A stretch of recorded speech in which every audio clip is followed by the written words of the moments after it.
going on, guys? D Ninja here, and today it's Gem or Jank Deck Tech on Berserker Tribal.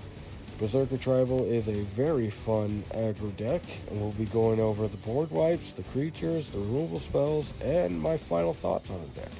So with that out of the way, let's get started. First up in the 1-drop slot, we got Raging Goblin. Raging Goblin is a 1/1 for 1 with haste. Good for early pressure, and also is a Berserker. Next up is Dusk Wielder. Dusk Wielder is a 1/2 for 1 with Boast, and every time you boast, your opponent loses 1 life and you gain 1 life. Starting out the 2-drop slot, we got Fearless Liberator. Fearless Liberator is a 2/1 for 2, and he also has Boast. When he boasts, you create a 2/1 red dwarf token. Next up in the 2-drop slot, we got Frenzied Raider. Frenzied Raider is a 2/2 for 2, and every time you boast, you put a +1/+1 counter on it. Lastly, in the 2-drop slot, we got Immerstorm Raider. Immerstorm Raider is a 2/1 for 2, and when he enters the battlefield, you may loot.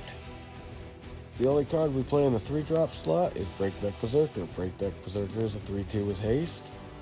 Next up, we got Cleaving Reaper. Cleaving Reaper is a 5/3 for 5, and while she's in your graveyard and you play a Berserker or another angel, you may pay 3 life and bring her back to your hand.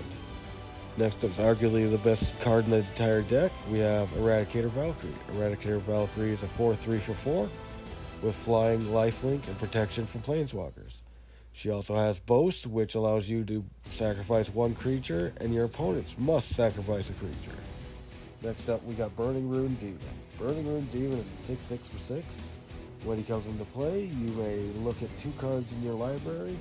Your opponent chooses 1 of them, 1 goes to your hand, the other into your graveyard. A fun thing to do with him is to grab 2 different board wipes, and usually people scoop after that. Next up, the heart and soul of our deck, Carter the Doom Scourge. His first block of text, it means nothing in this format. His second one, though, is very relevant. Whenever a attack creature dies, we gain 1 life, they lose 1 life. Alright, starting out the board wipes with the best board wipe in the game in my opinion, Blood on the Snow. Blood on the Snow allows you to destroy all creatures or all planeswalkers. It also has a reanimator function on it. Next up we got Extinction Event. Extinction Event exiles all even or odd numbered creatures. It's your choice. And lastly we got Crippling Fear. Crippling Fear, you choose a creature type, and anything that is not that creature type gets -3/-3 till the end of turn. Alright, first up in the removal spells, we got Bloodchief's Thirst. The reason I play Bloodchief's Thirst over Eliminate is because Bloodchief's Thirst, yes, it costs more mana in the long run, but it's never dead in your hand. Next up is Deadweight. It's a simple -2/-2 enchantment. It helps neuter bigger creatures and get rid of small mana dorks. Alright, next up we got Heartless Act. Heartless Act kills anything without a +1/+1, or it can help remove +1/+1s. And now for some hard removal where you play Murder. If you played the game for any amount of time, you know what Murder does. If you haven't, it just straight up kills anything. And lastly, we play Flame Spill. Flame Spill deals 4 damage to any creature, and any excess damage is dealt to your opponent. First up in the utility spell slot, we got the Blood Sky Massacre.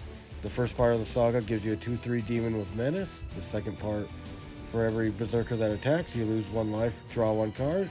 And the third part is, for every berserker that you control, you gain a red mana. Next up is Thrill of Possibility. You discard 1 card, draw 2. Lastly, there's Rise of the Draugr. Rise of the Draugr allows you to take 1 creature card from your graveyard, put it into your hand, but if there are 2 creatures of the same type, you can return 2 of them. Alright, final thoughts on Berserker Tribal. Berserker Tribal is a very fun aggro deck. It's got a lot of flexibility, and you can play around opponents really easily, especially that white deck that's floating around. You know the one I'm talking about. Alright everyone, this is D Ninja signing out. Bye-bye now.